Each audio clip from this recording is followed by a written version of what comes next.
Oh, kinain ho namin eh. Dahil dyan, mahihirapan na ang lalaking magtrabaho. Titigang ang lupa, yun ang mga nangyari. At magkakaroon ito ng maraming mga tinik. At kanya pa itong kukakalkalin, bubungkalin, at sa kanya tataniman. Nagkaroon ng hirap dati, nakukuha niya lang yung pagkain. Dati ganun lang, pero nagbago. At yung asawa mo, magbubuntis, mahirapan sa panganganak. Sana kung hindi nangyari yon, dapat siguro ang babae pag nanganganak nakangiti, no? Lalabas na ba? O sige, ayan na. Eh hindi, talaga naman bigay na bigay. So all those curses, it came. Kasi ang end nito, ang salita ay death. Kasi hindi naman sila namatay. Actually, inabot pa ng 800 plus na edad si Adan. Sila ay dumating sa kamatayan na nahirapan muna. So lahat ng hirap natin, lahat ng mga pasakit na yan, ay dahil sa kasalanan ni Adan. Si Adan kasi, grabe. Kaya pala tayo nagkakanda hirap dahil kay Adan. Kung hindi sana siya nagkasala, ang ganda sana ng ating mararanasan. Tama ba ako? Mayroong consequences. And then, the next thing is that, then came the Redeemer.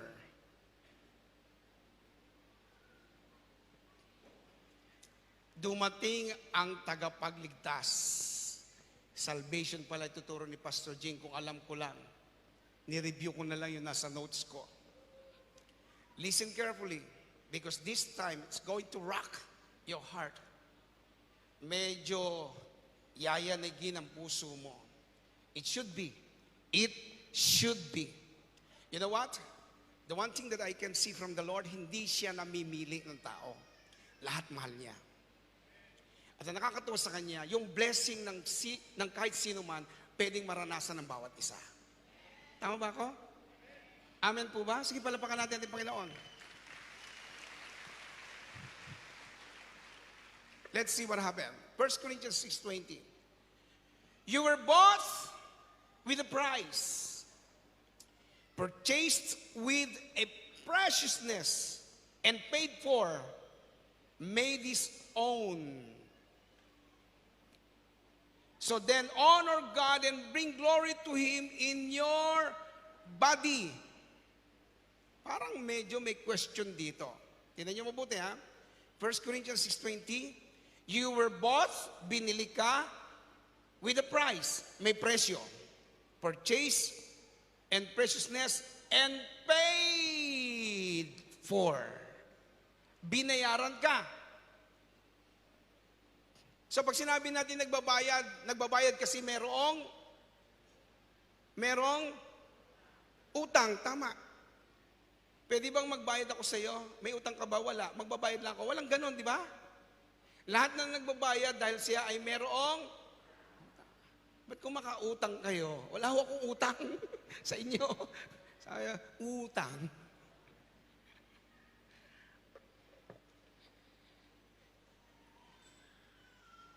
Binayaran ka ni Jesus. Ang tanong, nagbayad si Jesus at yung kanyang ibinayad yung kanyang katawan. Tama? Tanong, kanino siya may utang? Sa tatay? Sa atin? Kay Satanas? Kanino siya may utang? Wala? Ay, ba't siya nagbayad? Kanino nagkautang si Jesus? Sa iyo? Binayaran niya, parang ganito lang yan eh. Bumibili ka, wala kang pambayad, may dumating. Ako na magbabayad para sa iyo. So meron dapat bayaran. So pag may babayaran, merong utang. Kanino nagkautang si Jesus? Sa tatay? Sa atin? Kay Satanas?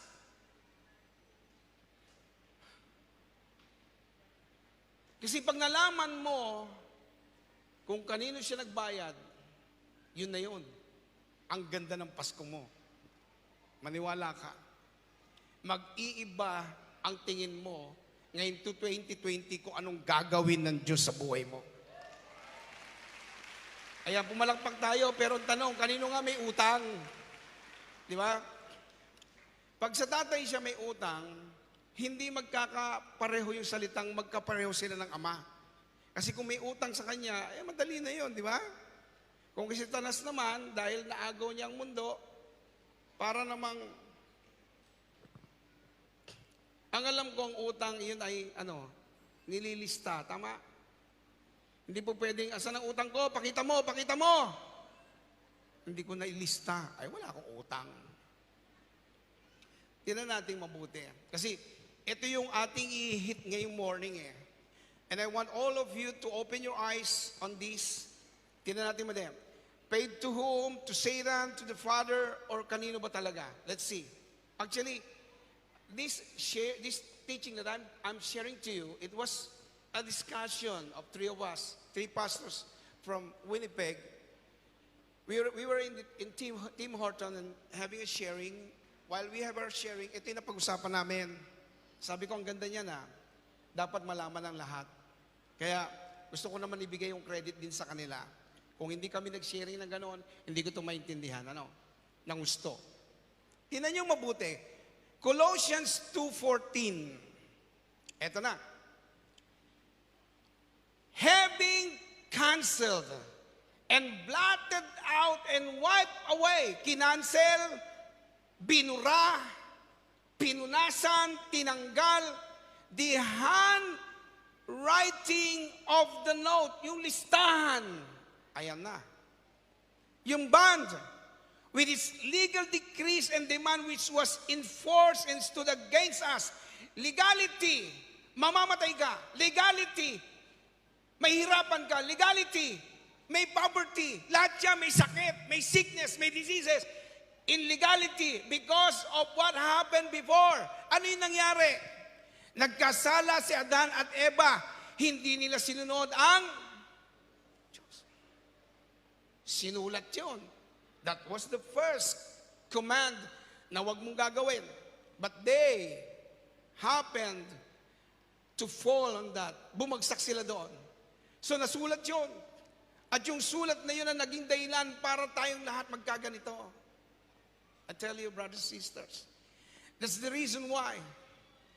Yung sulat na yun, kaya nung dumating si Jesus Christ, ang una niya ang mga sinabi niya ganito, I came, dumating ako, hindi para sirain yung law, but to fulfill it, to pay. Babayaran ko kasi ang tagal nyo nagkautang. Darating ako para bayaran lahat yon. Pero mo, porsigido ka, you are being forced, sabi doon sa verse, no?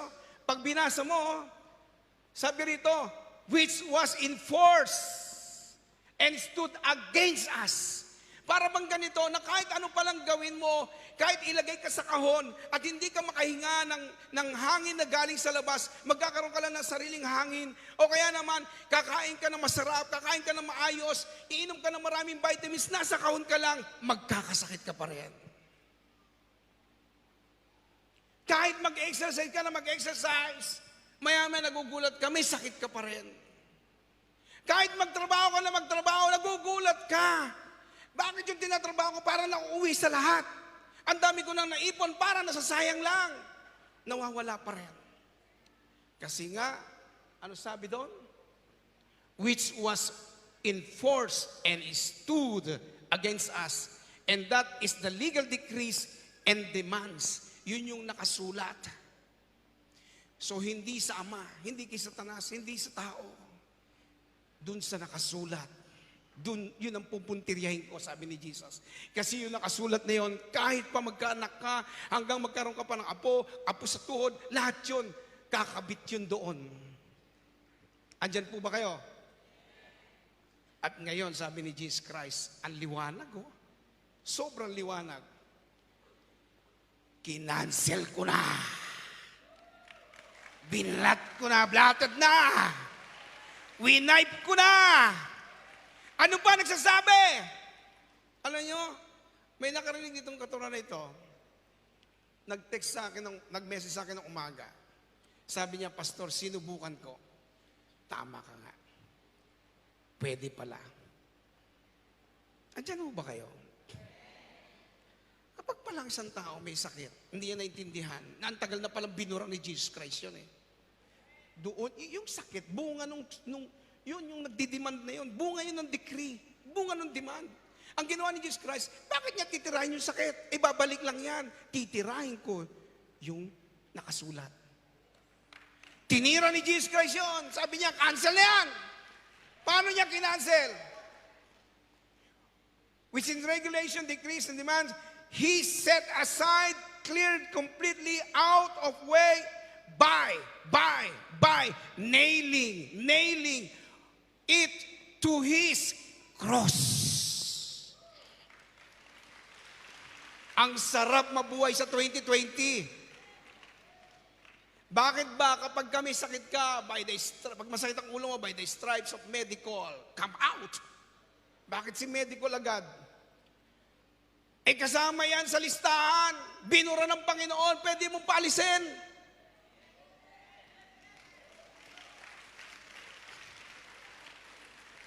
Ang hirap po sa magkasakit sa Canada, napakahirap.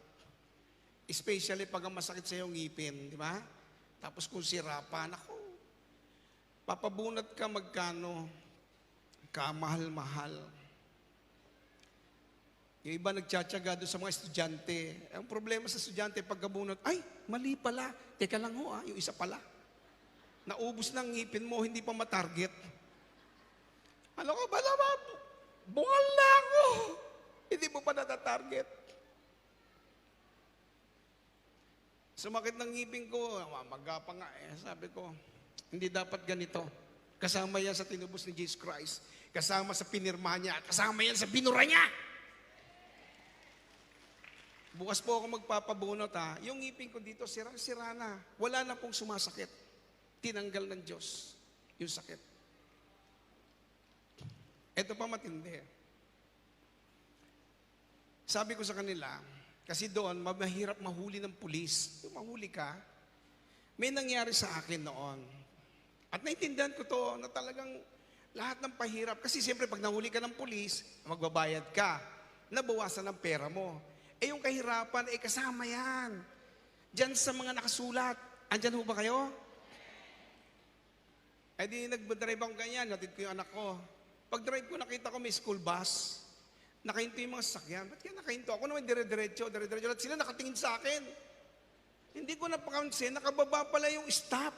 Pag nakababa ho yun, bawal gumalaw yung nandoon at saka nandito. Ako naman dire-diretso, tinignan ko pa silang lahat.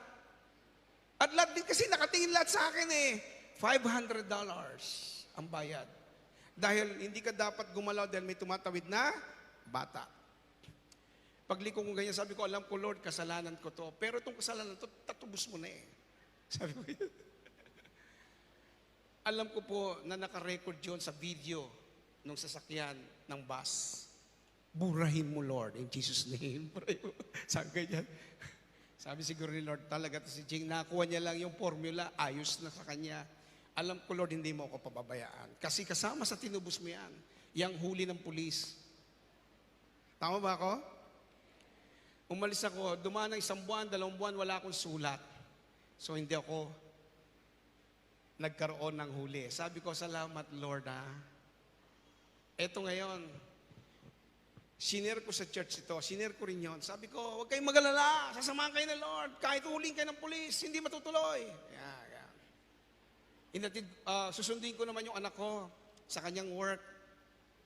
Nagkamali ako ng pwesto. Dahil yung palang pwesto ko, yun na pala yung street. Akala ko sa kabila pa. Kumaliwa ako. Sabay, gumanon ako, biglang, wok, wok, wok. Yan po yung $250. Uminto, sabi ko, Lunes yun, katuturo ko lang nung linggo. Patutunayan mo to, Lord, ha? Patutunayan mo to. Bumaba yung pulis.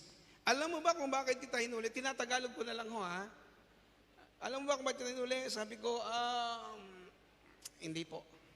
Sabi ganyan. Okay, ganito yan, ha? Ikaw ay galing sa kanan, di sa kaliwa pala. Kumanan ka ng hindi na dapat pwedeng kumanan. At dahil doon, nakita mo ba yung dulo? May mga bisikleta roon na nagano, ganyan. Sabi, mamaya papaliwanag ko sa iyo. Pero yung ginawa mo, mali. Sabi ko ganyan, sorry po, susunduin ko yung anak ko, hindi ko alam na doon pala ako. Sabi niya ganun sa akin. Okay, meron ako ipapaliwanag sa iyo. Nakita mo ba yung guhit doon? Oh, mga bisikleta na doon. Yung dinaanan mo, bisikleta rin yun. Kung sakaling meron doon, nabangga mo, yari ka, sabi niya, mas matindi yung nagawa mo. Ganun po ba? Pero, biglang nagpero, hallelujah, pero. Dahil bagong batas ito, dito sa lugar na ito, hindi kita hulihin.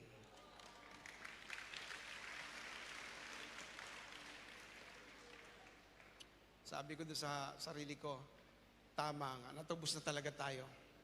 Kahit huli ng pulis mo, wala. Are you with me? And speaking about the sickness, the diseases, all of those things are part of that writings. And Jesus, He blotted out. He destroyed it. He canceled it. Not really destroying it, but He canceled it by nailing on the cross. Ginawa na ni Jesus yan. Tapos na. Ano ka ba? Tapos na.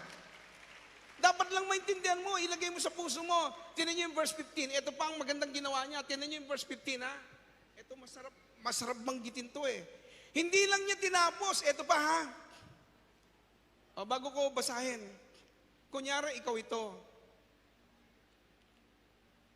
Dahil sa kasalanan, ang demonyo, pasok eh. Pasok na pasok.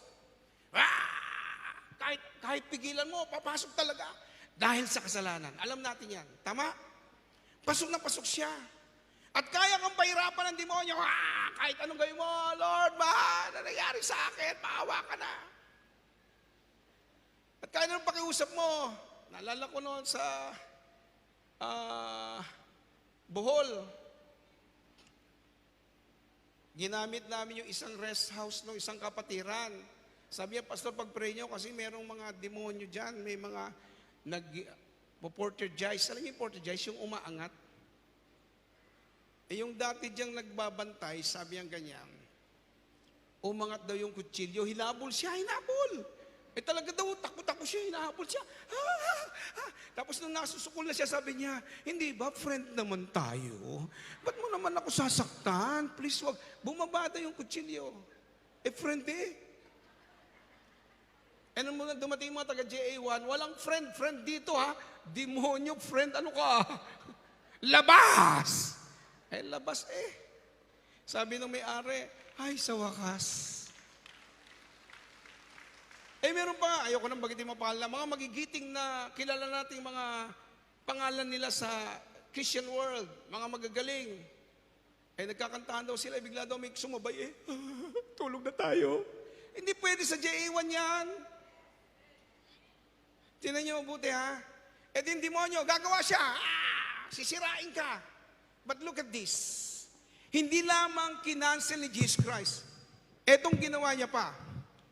Verse 15. Doon na nga lang sa likod. Basahin nga natin ng malakas. 1, 2, 3, go!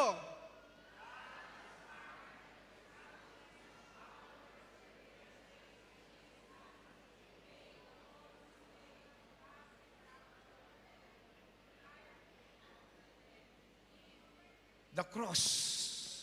Ano nangyari? Ngayon, naintindihan mo na, pagka lumalapit siya, umalis ka dyan. In Jesus' name. Why? Kasi hindi lamang sakit ang kanyang tinubos, yung dahilan para mawala, pati ang diablo na wala ng dahilan para ikaw ay sirain. You became untouchable. If you recognize this, kung lagi mong alalahanin ang ginawa ng Panginoon, kahit ano pa nararanasan mo ngayon, ang gagawin mo lang, sasabihin mo, di ba kinancel mo na Lord? Hindi ba winasak mo na Lord? Ano pang ginagawa ng mga demonyo dito? Kahit sila matatakot at aalis na lahat. Are you with me? Kaya naman pag nagdi-deliverance tayo, ang alam ng demonyo, alam mo yan. Dahil pag hindi mo alam yan, ang lagi mo sasabihin sa demonyo, labas na. Ba't tayo mo pa lumabas? Labas na sabi. Hindi tayo ganun eh. Alam na natin may power tayo, tama? Kasi nga, kasama na disarm na yan eh.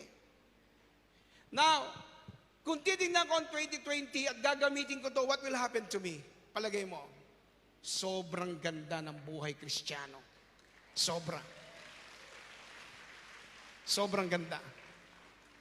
Tingnan nyo isa-isay natin Sabi nung panglima, I think this is the last part. Sabi ng 5, the fullness came. Yung fullness came. 2 Corinthians 5:21, for our sake He made Christ virtually to be seen, who know no sin, so that in and through Him we might become what? Endued with, viewed as being in an example of righteousness of God, that we ought to be approved and acceptable and right relationship with Him. Sabi niya ganon, si Kristo mismo na walang kasalanan, ikaw na makasalanan. Sabi niya, yung walang kasalanan, naging kasalanan para ikaw na makasalanan ay magkaroon ng katwiran. Tignan natin, isa-isayin pa natin. 1 Peter 2:24. He personally bore our sins in His own body on the tree, as the altar offered Himself on it, that we might die, cease to sin. Wala na yung kasalanan. Kasi doon nga nagmula yung kasalanan na yun dahil doon sa kasulatan, yung utos, lahat yun na-abolish na ng Panginoon. To live in righteousness, by His wounds, you have been healed. You're healed. You're healed. You're healed. Tignan pa natin, yung kasunod, 2 Corinthians 8:9, you know the generous grace of our Lord Jesus Christ. Sobrang biyaya ang ginawa niya. Sobrang generous niya sa kanyang biyaya. Though He was rich, napakayaman niya, yet for your sake became poor, so that by His poverty, He could make you rich. Dati nakalagay, si Jing, nakadikit kay Adan. Dahil nakadikit siya kay Adan, galing siya kay Adan, lahat na nagawa ni Adan, pumasok din sa kanyang buhay. Ang kanyang buhay, maghihirap siya. Kaya pala nung hindi pa ako born again, grabe. First year pa lang ako, high school, ang gulo na ng buhay ko. Kaya nga ako 5 taon sa high school eh. Ako nagpauso ng grade 12.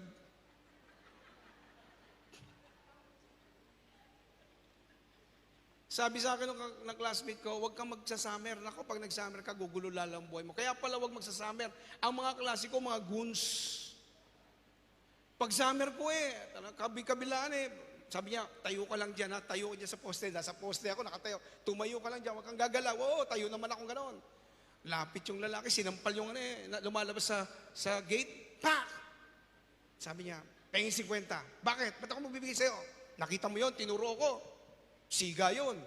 Ako naman, gaganon-ganon. Siga na pala ako. Gusto mo, bugbugin ka noon? Hindi, ito na 50. Pagbalik niyan, dami niyang pere. Sabi ko, galing mo naman ang sinabi mo. Sabi ko, siga ka, pambira ka. Kahit ayaw mo, papunta ron Kasi kasama yun sa listahan ng kasalanan. Ang buhay mo, akala mo gaganda, pero pasama ng pasama. Pero nakakatuwa si Lord. Hindi niya, okay, ayusan kita dito, papagandahin natin itsura mo, ayusin natin yan. Hanggang meron doon, hindi magbabago yung narito. Ang ginawa niya, pinunta niya yung nandoon, doon niya sinira. Para pagkasira noon, habang inaayos ka, pinapayaman ka, pinapagaling ka, ano ba naging bunga niya sa'yo? Nagkasakit ako, pagagalingin ka. Ano ba naging bunga niya sa'yo? Ganito po, wala na akong pera. Bibigyan ka ng pera. Bakit? Kasi nasira niya doon, pero susuportahan ka pa niya. Huwag kang gagalaw. Bakit? Andiyan ang mga demonyo. Siya ako nang bahala dyan. Kapatid, grabe yung ginawa ni Jesus. Sobra. Kaya wala kang dahilan para mag-isip na ikaw yung mamamatay sa sakit. Kasi sinabi na po ng doktor, ay nako. Lagi ko po ito sinasabi, kahit na ba inuulit-ulit ko, I remember the whole days of my Christian life. Una ko na-encounter may ketong, pinagaling ng Panginoon, ketong pinagaling Buti nga hindi sinabi sa akin ketong yun, pahawak-hawak pa ako Sabi ko, sama naman ang sugat nyo. Ito, sabi yan, hindi sinabing ketong. Pag-pray nyo po, pinag-pray, tanggal ang ketong. After a week, dumating, Pastor, tinan mo, tinignan ko, ang kinis na. Oo, nawala na po yung ketong. Ketong ba yun? Pabira ka naman. Ketong pala. Buti na lang, hindi ko alam. Ang alam ko, pagagalingin ni Lord. O, di ba?